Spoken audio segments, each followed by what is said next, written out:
നബിയുനാ റസൂലുള്ളാഹി സ്വല്ലല്ലാഹു അലൈഹി വസല്ലമ തങ്ങൾ ഉറപ്പെടുത്തുകയാണ്, മുഅ്മിനായ മനുഷ്യന് ജിബ്രീലിനേക്കാൾ സ്ഥാനമുണ്ടെന്ന് മാത്രമല്ല, ആ മുഅ്മിനായ മനുഷ്യനെ കുറിച്ച് ആകാശ ലോകത്തുള്ള സർവർക്കും അറിയുമത്രേ. അവനെ കുറിച്ച് അവന്റെ കുടുംബക്കാർക്ക് അറിയും പ്രകാരമാണ് നബിയുനാ റസൂലുള്ളാഹി. ആകാശത്ത് ആരാ ഉള്ളത് അതറിയണ്ടേ? മറ്റൊരു ഹദീസിൽ കാണാം, ഖാല റസൂലുള്ളാഹി സ്വല്ലല്ലാഹു അലൈഹി വസല്ലം മാ ഫിസ് സമാഇ മൗദിഉ ഖദമിൻ ഇല്ലാ വഫീഹാ മലായിക.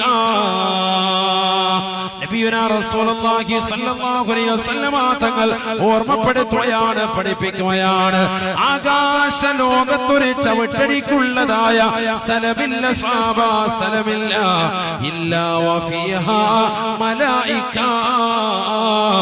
അവിടെയെല്ലാം മലക്കുകളാണ്, മലക്കുകളാണ്. അപ്പൊ കോടിക്കണക്കിന് മലക്കുകളാണ്. ആ മലക്കുകൾക്ക് മുഴുവനും ആരറിയാം? മോമിനായ മനുഷ്യനെ കുറിച്ച് അറിയാം. ചർച്ചയാണ് അവിടെ എന്ന് സയ്യിദുനാ റസൂലുള്ളാഹി